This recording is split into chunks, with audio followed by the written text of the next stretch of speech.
Halo, sudah masuk Ustadz Firanda? Kayaknya belum ready. Belum ready ya Ustadz Firanda. Sambil menunggu sambungan dengan Ustadz Firanda, saya akan membacakan dulu ada pada kajian online kita. Ustadz akan ceramah selama 45 menit, kemudian dilanjutkan dengan sesi tanya jawab. Kemudian jika ada pertanyaan, silakan dituliskan di chat. Nanti kalau ada waktu dia bacakan oleh moderator, tapi ajukan aja dulu ya. Kemudian mohon audio di mute selama kajian berlangsung, dan mohon bagi ahwat untuk mematikan tampilan video selama kajian berlangsung. Bagaimana? Apakah Ustadz Firanda sudah masuk? Tadi saya sih sudah masuk ya. Sudah tapi. Sudah. Oh, ini sudah juga ya. Bukan. Kita mungkin lagi tunggu sambungan dari beliau.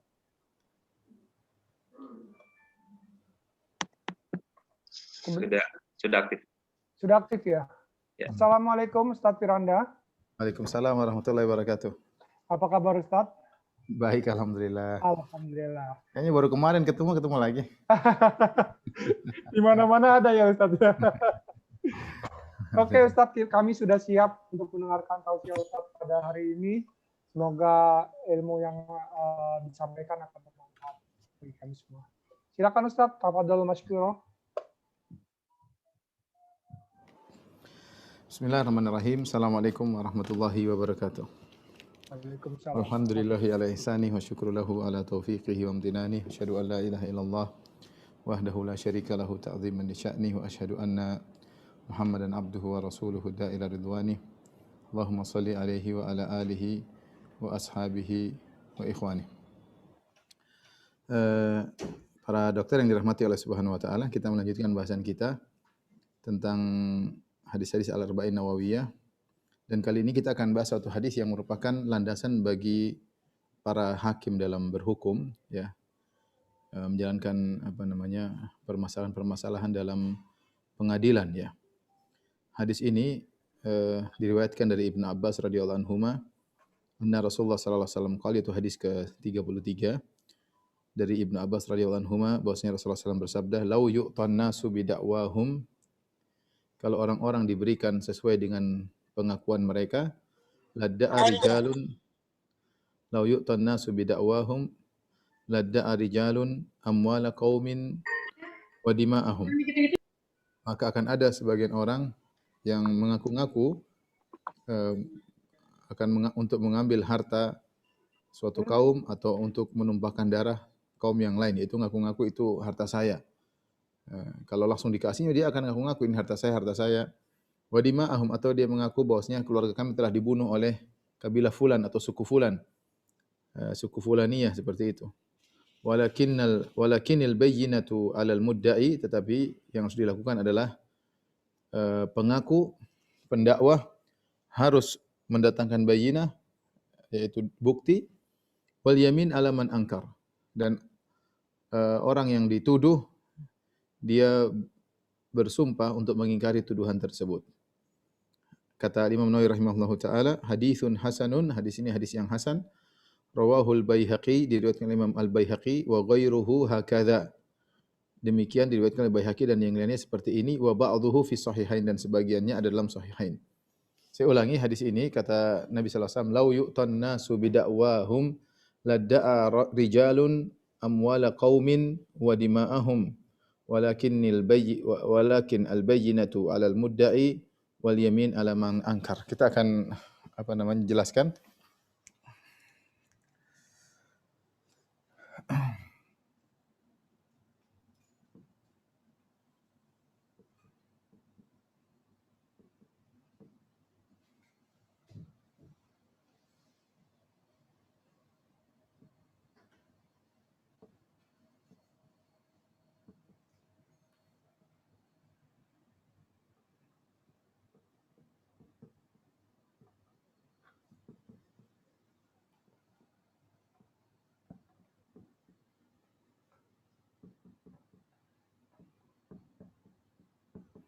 Kita artikan, seandainya manusia selalu dipenuhi tuntutannya, jika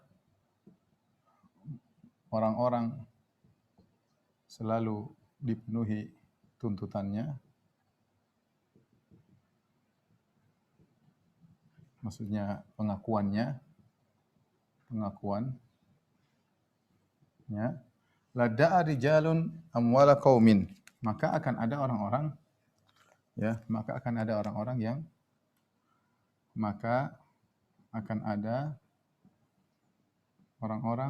yang ngaku-ngaku hartanya pada suatu kaum. Hartanya ada pada satu kaum.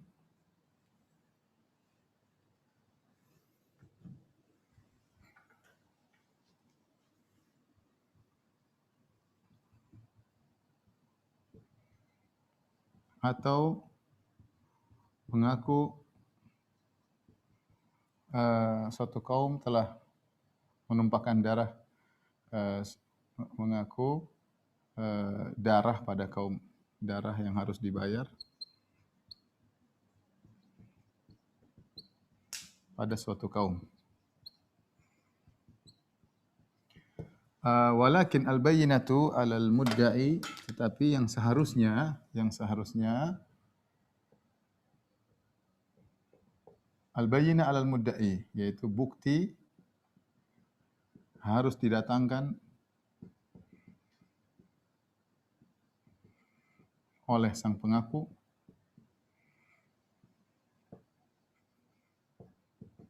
Kemudian wal yamin 'alal man angkar, yang dituduh mengingkari dengan cukup yamin, dengan sumpah. Ini asal hadis berkaitan dengan masalah qadha, masalah hukum, ya. Ini sangat penting, ya, karena kita tahu tidak semua orang jujur, tidak semua orang bertakwa kepada Allah Subhanahu wa taala. Kalau setiap ada yang ngaku-ngaku kemudian dikabulkan, maka semua orang akan ngaku. Tahu-tahu datang orang, itu rumah saya, dia ngambil dari saya, kasih. Itu mobil saya, dia ngambil dari saya, dikasih. Kalau begitu kacau. Kacau karena manusia tidak semuanya jujur. Ya, makanya dia mengatakan, lau yu'tan nasu bidakwam, jika orang selalu dipenuhi tuntunannya, pengakuannya, maka repot. Akan ada nanti lada'a rijalun, akan ada sekelompok orang yang mengaku itu harta kami, padahal itu harta milik orang lain, tapi mereka ngaku. Lebih daripada itu, wa dima'ahum, bahkan ngaku-ngaku mereka telah membunuh adik kami, yang bunuh si fulan, maka harus ditegakkan kisos. Repot. Akan banyak ngaku itu harta dia diambil orang, atau ngaku itu dia pinjam uang enggak bayar-bayar, banyak pengakuan. Atau si fulan telah memukulku, si fulan telah melukaiku, kejadiannya 10 tahun yang lalu, atau si fulan telah membunuh adikku, akan banyak pengakuan-pengakuan. Maka ada aturannya. Aturannya apa? Yang seharusnya aturannya al-bayyinatu 'alal mudda'i. Kalau gitu yang mengaku-ngaku disebut al-mudda'i, Ini al-mudda'i. Pengaku, dia harus datangkan bayyinah, al-bayyinah, ya. Pengaku harus mendatangkan bayyinah. Harus datangkan bukti. Dalam bahasa Arab al-bayyinah. Adapun yang tertuduh, wal yamin 'ala man angkar. Yang tertuduh, dia dituduh, ya, maka dia tidak perlu mendatangkan bukti bahwasanya saya bebas. Tidak, dia berada di posisi yang kuat.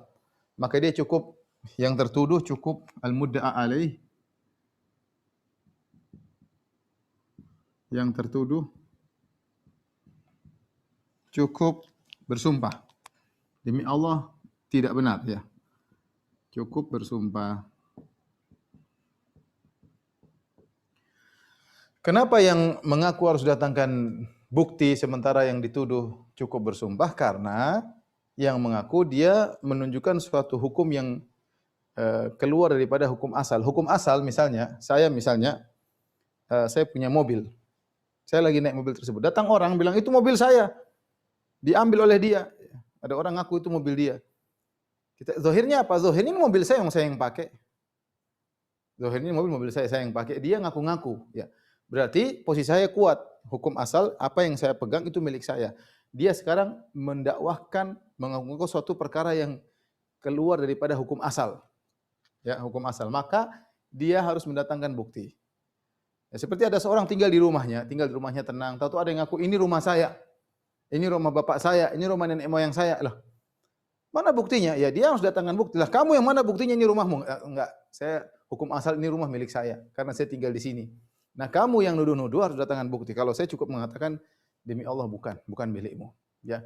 Jadi dalam setiap ada tuduhan dan tuduhan-tuduhan, maka yang mengaku harus datangkan bukti karena dia berada di posisi yang lemah.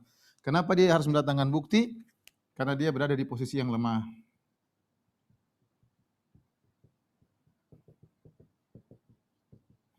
Lemah yaitu menyelisih hukum asal.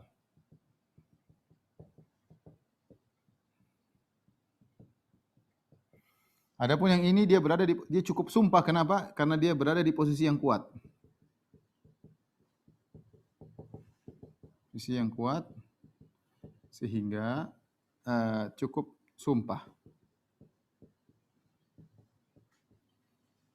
Jika ternyata al-mudda'i yang mengaku bisa mendatangkan bukti, maka selesai urusan, ya. Maka selesai urusan, tidak perlu, ya sudah berarti dia menang, dia bisa bukti nih mobil saya ini buktinya ini saya punya bukti ya, kecuali ternyata ini juga punya bukti, dia punya surat sama-sama mobil, nah ini harus diperiksa. Tapi kalau ternyata si pengaku mendatangkan bukti, maka dia boleh mengambil haknya. Dia boleh mengambil haknya. Ya. Timbul pertanyaan, ketika sang pengaku tidak bisa mendatangkan bukti. Ketika sang pengaku tidak dibilang ini mobil saya, mana buktinya? Mana surat jual belinya? Enggak ada, belum pindah nama. Nah ini kenapa kau bilang milik kamu? Ya pokoknya itu milik saya, dia itu ngambil, pinjam enggak kembalikan lah. Mana buktinya ini milik kamu? Enggak ada buktinya. Terus gimana? Ya sudah, kamu enggak bisa ngambil ya. Kalau gitu suruh dia bersumpah, suruh orang ini bersumpah bahwa itu bukan mobil dia. Suruh dia bersumpah. Kata para ulama, apakah dia wajib bersumpah untuk mengatakan ini mobil saya, untuk membantah penuduh tersebut? Ada khilaf di kalangan para ulama ya. Jadi masalahnya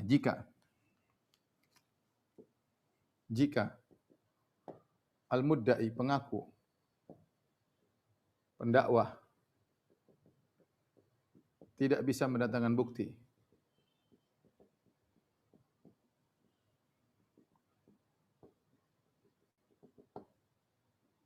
apakah agar bebas yang tertuduh al-mudda' alaih harus bersumpah?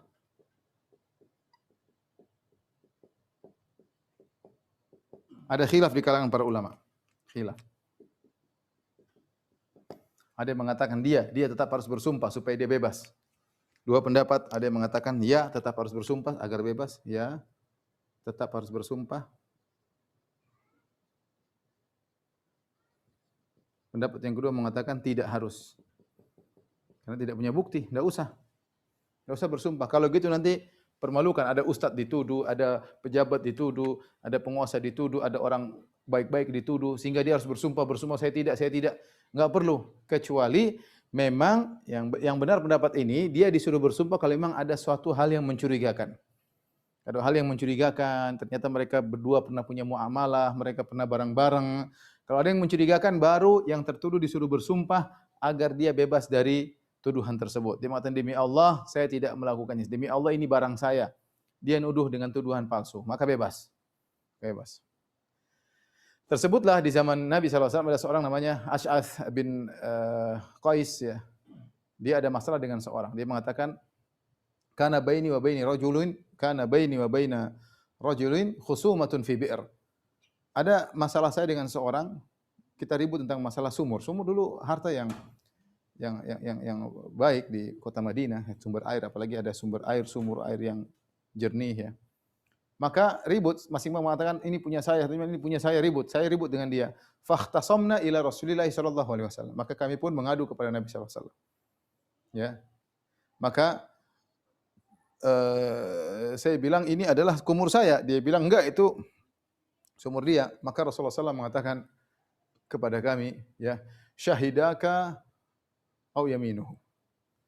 Kata Nabi, kau harus datangkan dua saksi bahwa situ sumur kamu. Dia bilang kepadaku, kata Nabi SAW, wahai Ash'ath bin Qais, kau harus datangkan dua saksi bahwa menunjukkan itu sumurmu. Kalau enggak, dia cukup bersumpah bahwa itu bukan sumurmu, itu sumur dia. Ya, karena dia yang dituduh, kamu menuduh itu sumur kamu, sementara sumur ada pada dia. Ya, Kalau kau bisa membuktikan kau punya 2 saksi itu sumurmu, maka ambil sumurmu. Kalau enggak, dia cukup bersumpah. Maka aku berkata kepada Nabi, "Idzan sayahlif wala yubali." Ya Rasul, ini orang ini kalau disuruh bersumpah, dia akan sumpah, dia tidak peduli. Dia akan sumpah tidak peduli. Kata Nabi SAW, "Laisa laka illa dzak." Tidak ada kecuali itu aturannya. Maka turunlah firman Allah Subhanahu wa taala. Kata Nabi SAW, ya, man halafa, ya, barang siapa yang bersumpah, ya, ala halfin dengan suatu sumpah, ya. Kemudian dengan sumpah tersebut dia menghalalkan harta yang tidak halal bagi dia, ya maka dia akan masuk neraka, ya. Maknanya demikian. Dia berani bersumpah mengambil harta yang bukan milik dia, maka dia akan masuk neraka. Maka turunlah firman Allah Subhanahu wa taala, innal ladzina yashtaruna bi ahdillahi wa aymanihim tsamanan qalilan ulaika la khalaqa lahum fil akhirah wa la yukallimuhumullah wa la yanzuru ilaihim yaumal qiyamati wa lahum adzabun alim. Sungguhnya orang-orang yang membeli sebagian dunia dengan sumpah palsu maksudnya, maka orang-orang tersebut, orang ini tidak akan mendapatkan bagian di akhirat. Allah tidak akan berbicara dengan dia, Allah tidak akan memandang dia pada hari kiamat kelak, dan Allah tidak akan mensucikannya, walahum adzabun alim, bagi dia azab yang pedih. Turunlah ayat tersebut memperingatkan. Ya. Jadi kalau kita berbicara tentang hukum dunia, ya cuma itu. Yang ngaku-ngaku harus punya bukti. Kalau enggak punya bukti, ya sudah. Yang dituduh tinggal bersumpah, demi Allah bukan. Itu milik saya, bukan milik dia. Selesai.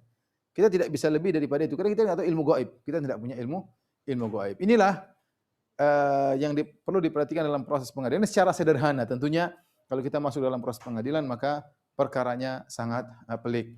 Taib, kita bicara tentang al-bayyinah. Apa yang dimaksud dengan al-bayyinah? Bukti. Bukti yang harus didatangkan.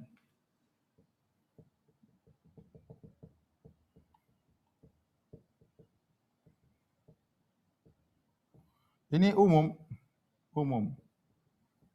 mencakup seluruh petunjuk. Ya. Umum, mencakup seluruh petunjuk. Seluruh petunjuk atau indikator, ya, indikasi, ya, dan lain-lain, ya, yang bisa mengungkap perkara,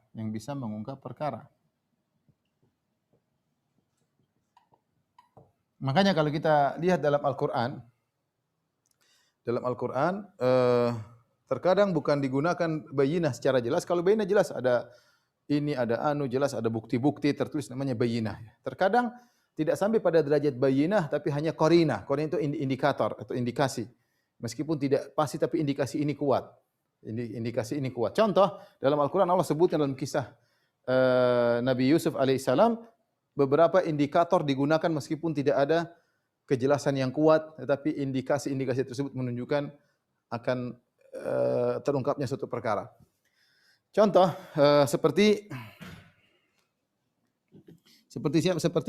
ketika Nabi Yusuf alaihissalam dibawa oleh jadi Allah sebut dalam Al-Quran beberapa kisah yang di sana digunakan indikasi sebagai pengganti bayinah, seperti ketika Allah bercerita tentang kisah kakak-kakaknya Yusuf yang kemudian bawa lari Nabi Yusuf alaihissalam, kemudian dimasukkan dalam sumur, kemudian dijual menjadi seorang budak, dibeli oleh seorang bangsawan di Mesir.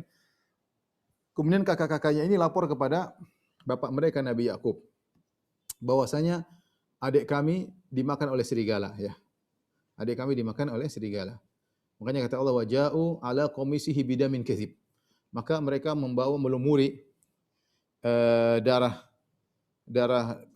melumuri baju Nabi Yusuf, dibuka, dikasih darah kambing atau darah yang lain. Mereka mengatakan ini darah Nabi Yusuf karena Nabi Yusuf diterkam oleh serigala, sehingga mereka pura-pura nangis, ya.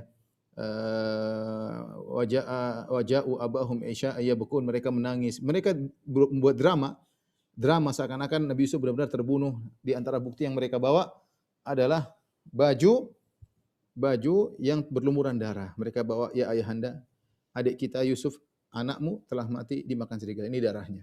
Mana Yusufnya? Sudah dikubur. Tapi Nabi Yakub alaihissalam tidak tahu ilmu gaib. Dia seorang nabi, tidak tahu ilmu gaib.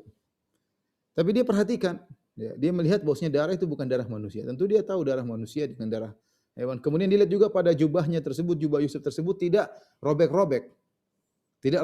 Kalau memang diterkam serigala harusnya bajunya robek-robek. Kemudian ada bekas cakar serigala, harusnya demikian. Tapi bajunya normal, tidak ada robek-robeknya, berlumuran darah. Maka dia tahu ini kedustaan. Ini bukan bukti, ini justru bukti menunjukkan kalian berbohong. Qala bal sawwalat lakum anfusukum amran. Meskipun dia tidak memastikan, dia bilang kalian telah terbawa oleh hawa nafsu kalian ya. Ya. Dia tidak menolak secara pasti tapi indikasi bahwasanya ini adalah kedustaan karena seharusnya kalau Yusuf dibunuh oleh serigala, bajunya akan robek-robek dan darahnya mungkin berbeda. Ini buktinya bajunya baik-baik saja, tidak ada robekan-robekan, menunjukkan dia tidak diterkam serigala. Ini bajunya dicopot, dikasih darah ya, dikasih darah. Ini contoh bahwasanya mereka mendatangkan bayinah namun tidak cukup. Justru mereka mendatangkan bukti yang tidak cukup atas pengakuan mereka. Justru Nabi Yakub alaihissalam punya indikasi kuat menunjukkan apa yang mereka mengaku tersebut, yang mereka akui tersebut adalah kedustaan. Ya. Ini contoh Allah SWT dalam Al-Quran. Juga kisah berikutnya juga dalam kisah surat Yusuf juga alaihissalam ketika Nabi Yusuf dituduh berzina, hendak menzinahi atau dituduh hendak menzinai Imra'atul Aziz, istri dari sang bangsawan yang dikenal oleh sebagian ahli tafsir disebut dengan Zulekha atau Zulekha ya. Ketika Allah sebutkan ya wastabaqal baba wa qaddat qamisahu min duburin wa alfaya sayyidaha ladal bab. Akhirnya Yusuf dirayu-rayu, akhirnya dia pun kabur. Ketika dia kabur, maka kemudian ditarik bajunya dari belakang oleh sang wanita yang sudah sangat berhasrat kepada Yusuf. Yusuf kabur, maka ditariklah dari belakang, akhirnya Yusuf bisa lolos. Ketika Yusuf lolos, tahu-tahu mereka ketemu dengan suami dari wanita tersebut di pintu. Sang wanita Zulekha ini langsung menuduh Yusuf.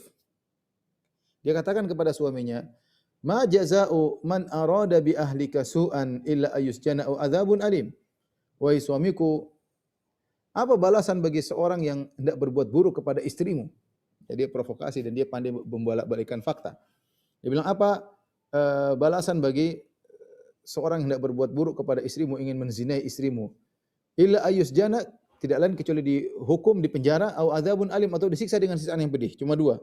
Seakan-akan suatu perkara yang harus diterima oleh suaminya. Ketika itu Yusuf menolak. Dia dituduh sekarang. Dan wanita tersebut ngomong tidak ada bukti. Yusuf menolak. Hiya rawadatni an nafsi, dia yang merayu aku. Ya. Tapi bagaimana cara menentukan mana yang benar, mana yang salah? Akhirnya Allah mentakdirkan di situ ada salah seorang dari keluarga Zulekha yang melihat kondisi. Dia mengatakan, kata Allah, syahida syahidun min ahliya in kana qamisuhu qudda min qubulin fasadaqatu huwa minal kadhibin. Kalau baju Yusuf terkoyak dari depan, berarti Zulekha yang benar, Yusuf yang berdosa. Berarti Yusuf ingin memeluk Zulekha dan Zulekha dorong-dorong. Ya harusnya yang terkoyak dari depan, enggak mungkin dari belakang. Ya karena namanya kalau orang ingin memperkosa seorang wanita, tentu dia dari depan, ya kemudian sang wanita kemudian mendorong-dorong, harusnya dikoyak dari sini, terkoyak. Wa in kana qamisuhu qudda min duburin fakadzabat wa huwa minas shadiqin. Tapi kalau ternyata baju terkoyak dari belakang, maka perempuan ini dusta, Zulekha dusta dan Yusuf yang benar. Ini bukan bukti nyata, tapi indikasi saja, indikasi. Apa kata Allah? Falamma ra'a qamisahu qudda min duburin qala innahu min kaidikun. Inna kaidakunna azim. Tatkala dia ternyata baju Nabi Yusuf terkoyak dari belakang, dia tahu bahwasanya Yusuf yang benar, Yusuf yang dirayu bukan Yusuf yang merayu. Ini contoh bahwasanya terkadang ketika bayinah tidak ada ya, tidak ada kejelasan ya, tapi ada indikasi yang kuat, maka indikasi tadi bisa digunakan sebagai pengganti bayinah ya. Kalau pengganti bayinah jelas, kita lihat seorang nembak orang, pistolnya dipegang dia, ya jelas dia yang bunuh, itu namanya bayinah, tegas-tegas jelas. Ya, tegas-tegas jelas ya. Ketangkap basah misalnya. Kalau tidak ada bayinah ya, atau misalnya seorang menggunakan morfin di tes darahnya, jelas berarti dia menggunakan, ini jelas, ini bukan lagi indikasi, ini benar-benar bayinah. Indikasi adalah satu hal yang tidak sampai pada derajat bayinah, tetapi hanya qarina, tapi menunjukkan dengan kuat bahwasanya kejadiannya demikian, dan ini bisa menduduki kedudukan bayinah. Jadi mau saya perkataan dalam hadis walakin al-bayyinah 'alal mudda'i, bahwasanya bukti harus didatangkan oleh orang yang mengaku. Bukti ini bisa jadi suatu yang sangat jelas, bisa jadi suatu yang tidak sampai pada kejelasan tapi kuat menunjukkan akan hal tersebut. Contoh lagi, misalnya Allah sebutkan dalam Al-Qur'an juga ya, dua kisah Nabi Sulaiman ya bersama Nabi Nabi Daud alaihissalam, ya. Nabi Sulaiman sama Nabi Daud ketika tentang kisah ada dua orang wanita, kisahnya masyhur, kita sudah dengar dulu ya, sering diceramahkan. Ya, jadi kisah seorang disebutkan dalam hadis ya, dalam hadis bukan dalam Al-Qur'an, dalam hadis ya. Ketika ada seorang wanita tua dan muda, kemudian mereka bawa anak mereka. Tiba-tiba mereka meletakkan anak mereka, mereka ada kerjaan, tiba-tiba ada serigala yang makan dari anak wanita yang muda. Wanita yang tua, anaknya dimakan. Ketika anaknya dimakan, wanita tersebut pulang, dia lihat anaknya sudah dimakan serigala. Maka dia ambil anak dari wanita yang muda. Dia ambil dari anak wanita yang muda. Wanita yang muda pulang, dia bilang, itu anak saya. Kata wanita itu, enggak, anakmu sudah dimakan serigala. Enggak itu anak saya. Akhirnya ribut, mereka pergi ke Nabi Daud alaihissalam, dan Nabi Daud berhukum dengan hukum asal seorang yang memegang anaknya itu anaknya. Ini wanita tua pegang anaknya, ini wanita muda ngaku-ngaku. Ini anak dia. Maka Nabi Daud bertanya, mana buktimu bahwasanya itu anakmu, wahai wanita yang muda? Tidak ada bukti. Enggak ada bukti. Ketika tidak ada bukti, sementara anak itu berada di pegangan yang tua, berarti hukum asal ini anak dia kan. Hukum asal kalau seorang pegang barang itu barang dia. Hukum asal demikian. Sekarang yang mengaku adalah yang muda, ngaku bahwa itu anak dia direbut oleh wanita yang tua. Daud alaihissalam tidak tahu ilmu gaib, dia mengatakan itu anak yang tua. Akhirnya ketika mereka keluar, mereka ketemu Nabi Sulaiman alaihissalam masuk dalam permasalahan tersebut, dalam problematika tersebut, maka Nabi Sulaiman punya hukum tersendiri. Allah mengatakan fafahamnaha Sulaiman, kami jadikan Sulaiman lebih paham. Dalam hal ini Sulaiman alaihissalam lebih paham daripada Nabi Daud alaihissalam. Ya. Nabi Daud berhukum tidak salah karena secara aturan hukum itu sudah benar. Yang mengaku harus mendatangkan bukti. Ketika wanita muda tidak mendatangkan bukti, berarti kemenangan dipegang oleh wanita yang tua. Dia tinggal bersumpah, ini anak saya, selesai. Ini anak saya. Demi Allah, ini anak saya, selesai. Kamu enggak ada bukti, ini anakmu. Maka Nabi Sulaiman alaihissalam menggunakan cara tersendiri, indikasi tidak sampai pada tidak ada kejelasan bayinah, enggak ada. Tapi Nabi Sulaiman mengatakan begini aja. Daripada kalian berdua ribut, ambilkan saya pisau, saya ingin belah ini anak menjadi dua. Daripada kalian ribut, satu buat yang tua, satu buat yang muda. Dibelah aja. Ya. Akhirnya wanita yang muda, kalau yang tua dibilang ya enggak apa-apa. Karena bukan anak dia. Dibelah, mati ya sama-sama, kita sama-sama sengsara, sama-sama enggak punya anak. Biasanya orang kalau sedih pengin yang lain juga sedih. Ya. Ketika hal tersebut dinyatakan oleh Nabi Sulaiman, maka wanita yang muda mengatakan enggak itu anak yang tua. Itu bukan anak saya. Jangan dibelah itu anak. Itu anak yang wanita yang tua. Wanita yang tua diam aja. Ketika itu Sulaiman paham bahwasanya ini anak bukan anak dari wanita yang tua. Tapi anak dari wanita yang muda. Kenapa dia tidak tega melihat anaknya dibelah? Ya. Dibelah dua ya. Ya, kalau seandainya itu adalah anak dari wanita yang tua, tentu dia mengatakan jangan ambil saja. Tapi ternyata yang gelisah justru wanita yang muda. Ini Nabi Sulaiman berhukum dengan indikasi. Dengan indikasi ya. Dengan indikator, bukan dengan bayinah. Kasih sayang seorang ibu kepada anak ini menunjukkan bahwasanya ini anak adalah anak dia meskipun dia tidak bisa datangkan bukti. Ya kalau zaman sekarang sih tinggal periksa DNA dan yang, tapi kita bicara zaman dahulu tidak ada seperti itu. Maka di sini lihat Nabi Sulaiman alaihissalam menggunakan indikasi untuk menetapkan bahwa itu anak adalah milik dari wanita yang muda tersebut. Contoh lagi yang dipraktekkan oleh Nabi SAW menghukum dengan indikasi. Seperti ketika dalam perang Khaybar. Jadi kita tahu sebelum perang Khaybar ada namanya perang Khandaq. Dalam perang Khandaq ketika kaum muslimin diserang oleh 10.000 pasukan, di kota Madinah masih tersisa satu kampung namanya Bani Quraidah. Bani Quraidah ya. Sebelumnya lagi sudah diusir Bani Nadir. Bani Nadir diusir sebelumnya, kemudian tinggal Bani Quraidah dan Bani Nadir bekerja sama untuk berkhianat tatkala perang Khandaq. Akhirnya Bani Quraidah dihukum oleh Nabi SAW. Sementara kemudian sebelumnya Huyai bin Akhtab hartanya dia bawa lari ketika diusir dalam kisah Al-Hasyr, yaitu kisah perang melawan Bani Nadir. Ketika itu Bani Nadir yang dipimpin oleh Huyai bin Akhtab pergi meninggalkan kota Madinah menuju ke Khaybar. Di sana dia bawa harta yang sangat banyak, emas yang sangat banyak. Itu Nabi baik ini mengatakan, silakan kalian pergi. Kalian pergi meninggalkan kota Madinah. Tidak dibunuh karena mereka ingin bunuh Nabi SAW, kemudian ketahuan dan akhirnya Nabi maafkan mereka, tapi dengan syarat kalian harus keluar dari kota Madinah. Mereka berkhianat. Padahal mereka sudah perjanjian damai antara kaum muslimin dengan orang Yahudi. Tapi mereka berkhianat, akhirnya mereka ingin bunuh Nabi, ketahuan dan Nabi menyerang, akhirnya mereka diminta dimaafkan, Nabi maafkan, tapi kalian silakan pergi dari kota Madinah. Dengan syarat kalian membawa harta kalian, satu orang bawa suketan, satu onta, tidak boleh bawa senjata apapun. Berangkatlah Huyai bin Akhtab, bapaknya Sofiyah, pimpinan Yahudi Bani Nadir. Kemudian dia pergi meninggalkan kota Madinah, pergi ke Khaybar dan dia bawa harta yang sangat banyak. Emas yang sangat berlimpah ruah. Emas yang sangat berlimpah ruah. Kemudian pada tahun 5 Hijriah, dia provokator, kemudian dia pun bergabung dengan Bani Quraidah, ya. Kemudian ingin berkhianat kepada Nabi SAW. Akhirnya mereka terbunuh, Bani Quraidah dan juga Huyai bin Akhtab terbunuh dalam perang Khandaq. Pada tahun 7 Hijriah, Rasulullah menyerang Khaybar. Sisa-sisa orang Yahudi di sana. Ada permasalahan, Rasulullah serang sampai akhirnya Rasulullah SAW menguasai, menaklukkan setelah benteng keberapa, kalau benteng ke-7 atau benteng ke-9, karena sulit sekali berperang di Khaybar. Akhirnya mereka minta perdamaian. Minta perdamaian, kata Rasulullah SAW kepada pembesar-pembesar di situ, boleh perdamaian, tapi semua harta kalian tunjukkan kepadaku. Tak boleh kalian bohong. Kalau kalian bohong, maka tidak ada perdamaian.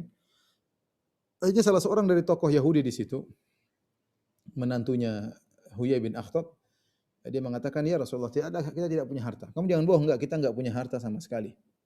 Kita enggak punya harta sekali, harta sudah habis.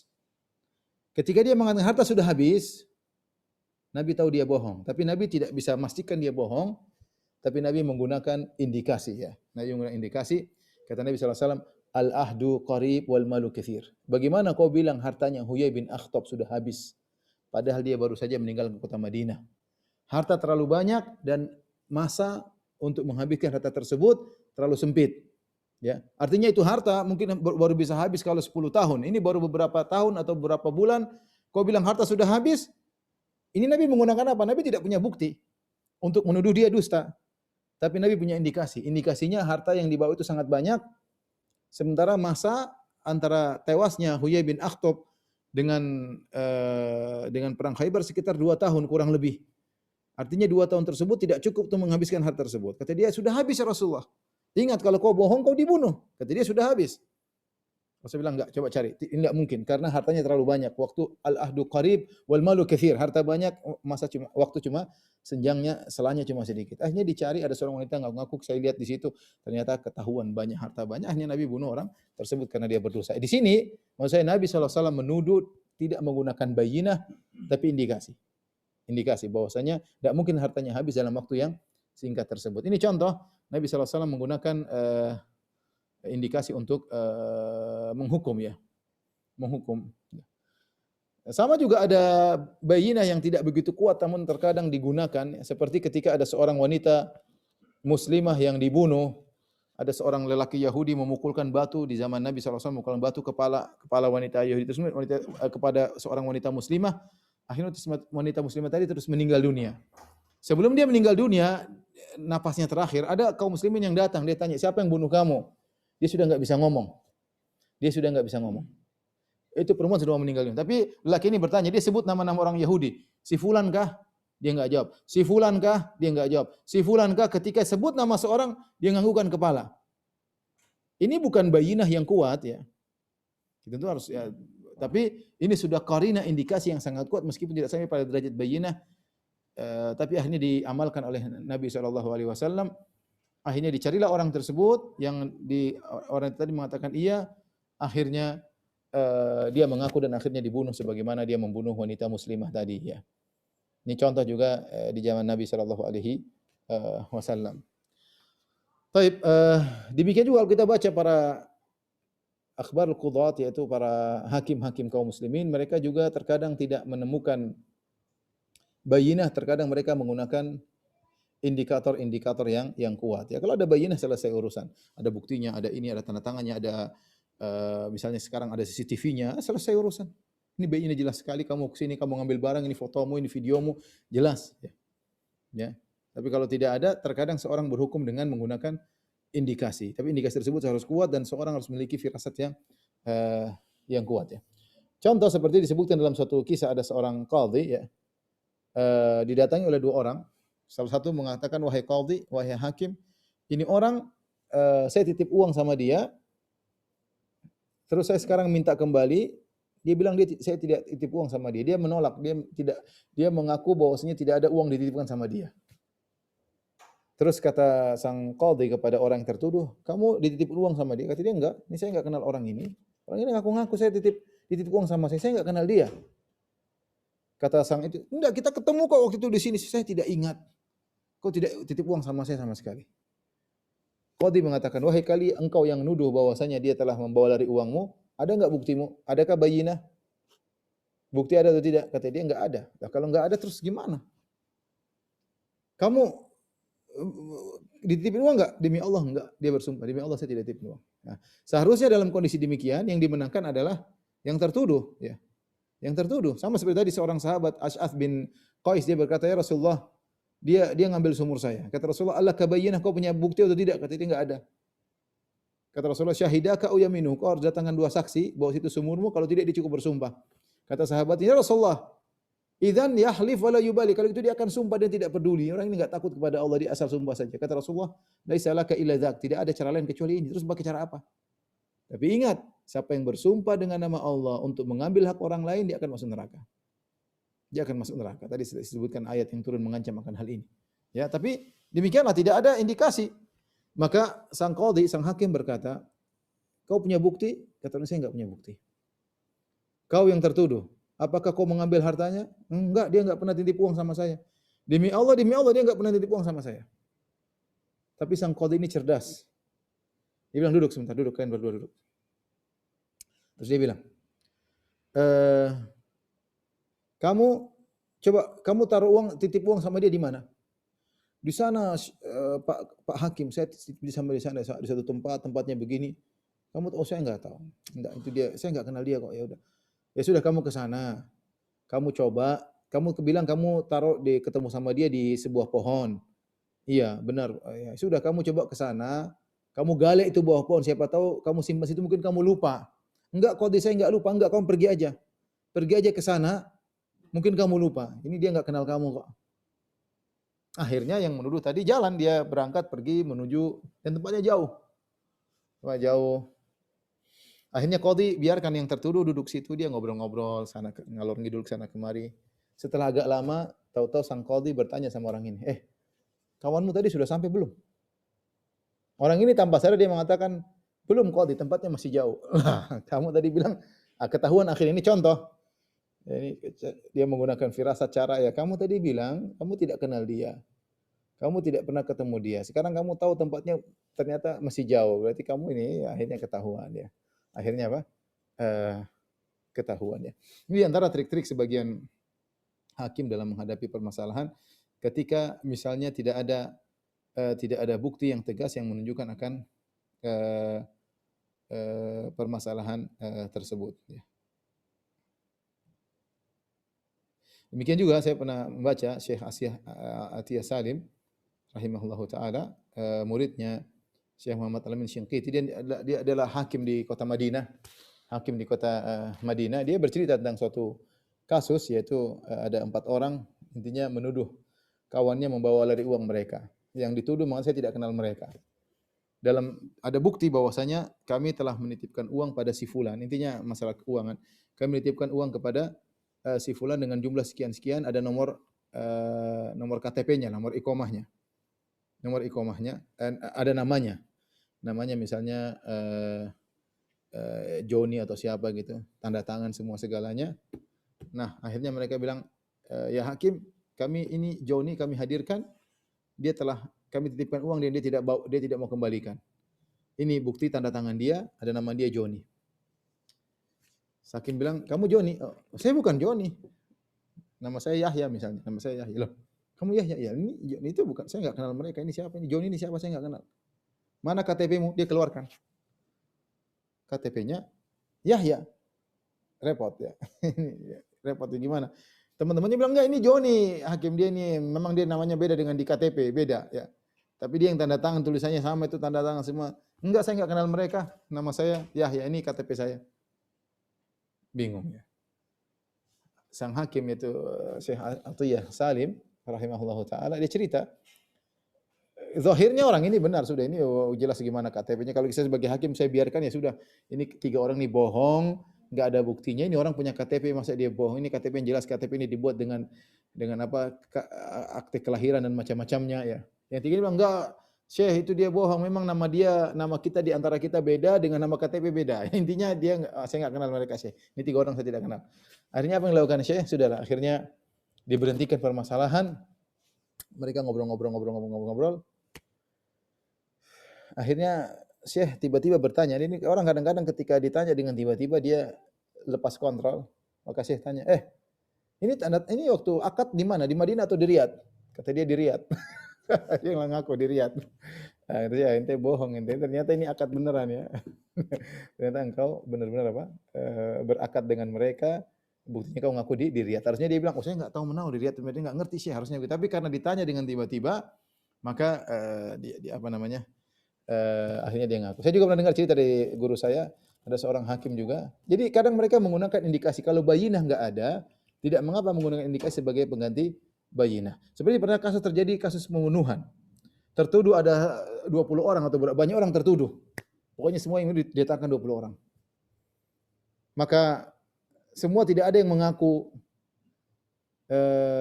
tidak ada yang ini. Pokoknya akhirnya sang hakim menggunakan cara, dia suruh bawa pergi 20 orang ini. Bawa pergi 20 orang, naik bis, pergi ke mana? Mungkin berkilo-kilo, suruh pergi jauh. 20 orang, saya lupa berapa jumlahnya, tapi guru saya cerita, intinya taruhlah 20 orang. 20 orang tertuduh tersebut ketika naik bis, yang paling semangat ada 1 orang paling semangat. Paling semangat naik bis. Yang lain santai-santai aja, yang satu paling semangat duluan. Seakan-akan lepas dari tuduhan, dia pun pergi. Setelah beberapa jam balik lagi bis tersebut untuk pergi ke pengadilan. Ketika pergi dan Syekh mengikuti, ketika datang ke pengadilan, yang lain semua segera ke pengadilan, yang satu ini paling lambat dia. Kayaknya dia yang bermasalah, dia yang paling lambat. Turun paling terakhir, tadi kalau pergi dia paling cepat, kalau balik ke pengadilan dia paling lambat. Sehingga Syekh ada firasat, kayaknya ini orang ini. Kayaknya orang ini yang melakukan kriminal ya. Akhirnya dikumpulkan lagi. Intinya kemudian dikumpulkan, Syekh sibuk dengan banyak urusan-urusan permasalahan yang lain. Tiba-tiba dia kasih pertanyaan dadakan kepada orang yang dia tuduh tadi ya. Intinya saya lupa pertanyaannya apa, intinya dia jawab ya. Itu misalnya dia tanya itu yang terbunuh itu kulit hitam atau putih misalnya. Enggak sih, dia agak putih. Itu langsung ketahuan. Misalnya saya lupa pertanyaannya apa, tapi intinya dikasih pertanyaan dadakan sehingga dia agak lalai, akhirnya dia menjawab sehingga akhirnya ketahuan orang itulah yang membunuh. Ini intinya ikhwan dan akhwat yang dirahmati Allah Subhanahu wa taala, hadis yang merupakan pokok dalam bahasan masalah qadha ya. Oleh karenanya tidak semua orang boleh mengaku-ngaku ya. Orang ngaku-ngaku harus punya bukti. Kalau enggak punya bukti semua orang bisa mengaku ya. Semua orang bisa mengaku ya. Adapun kalau sebenarnya mengatakan kalau ada luqatah barang jatuh atau barang hilang. Ada barang hilang, kemudian kita beri pengumuman ada barang hilang, siapa yang merasa punya barang hilang segera datang. Ada orang datang, dia bilang itu barang saya. Mana buktinya? Saya enggak punya bukti. Tapi saya tahu sifat-sifatnya. Sifatnya begini-begini. Nah, kalau dia tahu sifat-sifatnya kasih. Tidak perlu bukti, kenapa? Karena barang ini enggak ada orang lain yang ngaku. Kalau ada 2-3 orang ngaku, itu baru perlu bukti untuk bisa kita berikan. Kalau enggak ada yang ngaku, cuma dia saja yang ngaku, maka cukup dengan sifat-sifat, maka boleh kita kasih meskipun tidak sampai pada derajat bayyinah. Jadi intinya pengakuan butuh dengan bukti. Betapa banyak orang ngaku-ngaku tidak ada bukti. Ya, contoh orang-orang Yahudi Nasara mengaku kekasih Allah. Ya wa qalatil yahudu wan nasara nahnu abna'ullah wa ahibba'uh. Berkata orang Yahudi Nasrani, kami adalah kekasih-kekasih Allah. Mana buktinya? Enggak ada. Justru bukti menunjukkan sebaliknya. Allah bantah dalam surat Al-Maidah, "Qul falima yu'adzibukum bidzunubikum." Kalau kalian kekasih-kekasih Allah, harusnya kalian tidak diadab oleh Allah. Buktinya nenek moyang kalian ada yang diadab, ada yang berubah jadi monyet, ada yang berubah jadi babi. Berarti kalian bukan kekasih Allah. Bal antum basyarun mimman khalaq. Kalian sama seperti yang lainnya. Siapa bertakwa, maka dikasih oleh Allah. Siapa tidak bertakwa, dihukum oleh Allah. Kalau kalian adalah suku bangsa yang pasti dicintai oleh Allah, harusnya nenek moyang kalian tidak dirubah menjadi babi dan monyet. Ternyata nenek moyang kalian ada yang dirubah menjadi babi dan monyet. Demikian juga turun ayat namanya ayatul imtihan yang minta bukti. Ayatul imtihan itu dalam surat Ali Imran. Ada orang-orang ngaku-ngaku cinta kepada Allah Subhanahu wa taala. Maka perlu bukti. Kalau enggak ada bukti kita enggak terima pengakuan tersebut, ya. Apa kata Allah? Qul in kuntum tuhibbunallaha fattabi'uni yuhibbukumullah. Ya, kalau kalian mengaku-ngaku benar-benar cinta kepada Allah, fattabi'uni, maka ittiba, ikutlah kepadaku. Ya, bukti bahwasanya seorang cinta kepada Allah, dia mengikuti Nabi sallallahu alaihi wasallam. Percuma mengaku saya cinta sama Allah tapi enggak jalankan sunnah Nabi. Percuma mengaku cinta kepada Nabi, cinta kepada Allah tapi semua larangan Nabi dia langgar. Semua larangan Nabi dia kerjakan, ya. Enggak bisa, ya. Allah turunkan ayat namanya ayatul imtihan, kata Ibnu Katsir, ayatul imtihan, ayat ujian untuk membuktikan, menuntut bukti orang-orang yang mengaku-ngaku cinta kepada Allah. Qul in kuntum tuhibbunallah, katakanlah kalian yang mengaku cinta kepada Allah. Kalau kalian benar-benar cinta kepada Allah, fattabi'uni. Wahai Muhammad, katakanlah kepada mereka, kalau kalian benar cinta kepada Allah, fattabi'uni, maka ikutilah aku. Mana ittiba kepada Nabi sallallahu alaihi wasallam. Kalau enggak ada ittiba, tidak mengenal sunnah Nabi, omong kosong kalian cinta kepada Allah Subhanahu wa taala. Sebagaimana seorang penyair berkata, kullun yadda'i waslan bi Laila wa Laila la tukirruhum bidzaka. Semua orang mengaku kekasihnya Laila, pacarnya Laila, tapi Laila tidak kenal mereka semua. Mana buktinya Anda kekasihnya Laila, ya? Mana buktinya bahwasanya Anda adalah mencintai Allah Subhanahu wa taala. Sebenarnya kita juga sekarang betapa banyak orang mengaku kami ahlus sunnah wal jamaah. Ahlus sunnah artinya apa? Pengikut sunnah Nabi. Mana buktinya Anda pengikut sunnah Nabi sallallahu alaihi wasallam? Sebagian orang ngaku pengikut sunnah Nabi SAW, tapi yang dikerjakan tidak ada sunnah. Karena yang bid'ah semua, karangan sendiri, bukan karya Nabi, bukan ajaran Nabi SAW, karya sendiri. Lah gimana ahlu sunnah, tapi tidak ada sunnah yang dikerjakan. Justru yang dipegang, dijadikan barometer permusuhan, dijadikan barometer keimanan perkara-perkara yang bukan diajarkan oleh Nabi SAW. Lah gimana mengatakan ahlu sunnah sementara akidah dibangun bukan di atas dalil, pakai pemikiran, ibadah juga tradisi, bukan dalil, repot kalau begitu. Ahlus sunnah harus ada pembuktian. Nama harus ada buktinya. Kalau enggak ada bukti, ya kita bilang hanya sekedar pengakuan. Pengakuan tidak bisa kita terima karena Nabi mengatakan kalau semua orang diberikan luyu'tun nasu bidakwahum, kalau setiap pengakuan kita akui, la da'a rijalun amwala qaumin wa dima'ahum, maka akan banyak orang ngaku-ngaku, walakin al-bayyinah 'alal mudda'i, tapi yang ngaku-ngaku harus datangkan bukti. Wallahu a'lam bishawab. Demikian yang saya sampaikan. Mudah-mudahan bermanfaat. Kalau ada yang bertanya saya persilakan. Alhamdulillah, terima kasih atas penjelasannya Ustadz. Sudah sangat jelas dan ini memang berkaitan dengan kehidupan kita sehari-hari ya Ustadz ya. Tadi disampaikan Rasul berkata apabila ada orang bersumpah itu kan masuk neraka ya Ustadz. Tapi kayaknya sekarang ini udah pada nggak takut gitu loh orang untuk bersumpah-sumpah itu Ustadz. Nah, ada pertanyaan dari salah satu peserta kajian Ustadz. Bismillahirrahmanirrahim. Assalamualaikum warahmatullahi wabarakatuh. Izin bertanya, bagaimana bila saat keadaan darurat dan terdesak kita melakukan kesaksian dengan menyebut demi Allah? Karena bila kita mengaku akan berdampak menjadi mudarat yang panjang gitu Ustadz. Bagaimana? Jadi sengaja berbohong dengan demi Allah. Iya, betul. Karena terdesak katanya dan darurat. Begitu Ustaz. Semua pelaku kriminal juga terdesak. Semuanya kalau enggak dia akan ditangkap. Terdesak daripada saya dihukum mati demi Allah ya. Saya enggak tahu kasus kalau itu berkaitan dengan hak orang lain, kita tidak boleh bohong. Setahu saya kalau berkaitan dengan hak orang lain, berkaitan dengan nyawa orang, berkaitan dengan harta orang, kita enggak boleh bohong karena kalau kita bohong kita akan menjatuhkan hak orang lain ya. Sebenarnya memang ada peraturan namanya darurat tubihul mahdzurat, perkara darurat bisa menghalalkan yang terlarang, tapi itu ada aturannya, tidak asal seenak kita ya. Bersumpah palsu, akhirnya berkaitan dengan nyawa orang, berkaitan dengan banyak hal ya, hak-hak orang, maka tidak boleh. Harusnya kita jujur, harusnya kita kalau menjadi saksi tidak boleh karena saksi palsu dosa besar.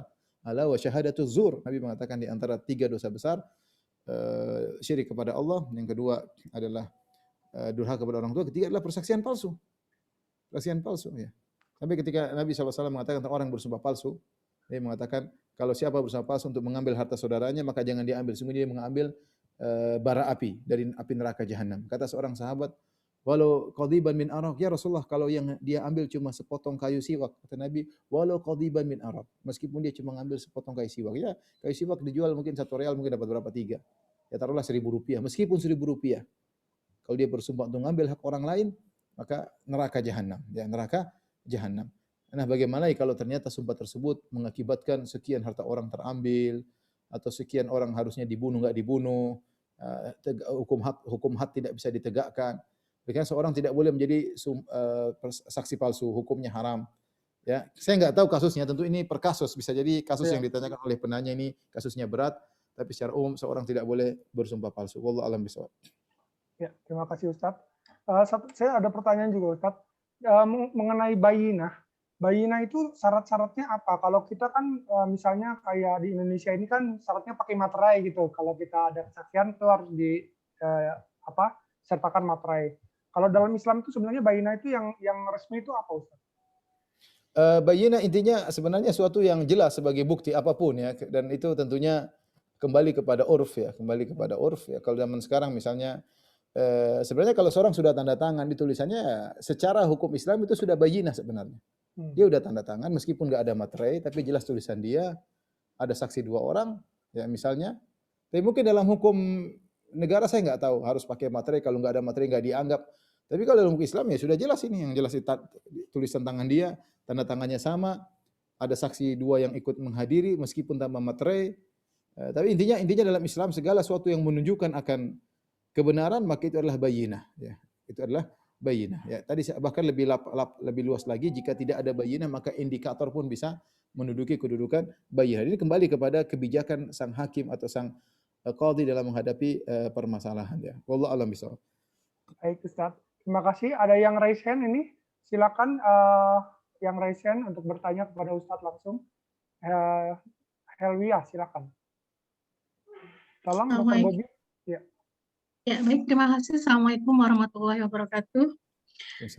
Ya, terima kasih untuk moderator dan Ustadz. Ini saya mau menanya, ini mungkin fokusnya tidak ke benda ya, tetapi kepada hal lain. Jadi seminggu sebelum ayah saya meninggal, itu ayah saya untuk saya menuliskan satu urutan ikatan persaudaraan, dan saya harus menemui orang tersebut. Nah, pada saat menulis itu memang tidak ada siapa-siapa kecuali saya dan almarhum ayah saya.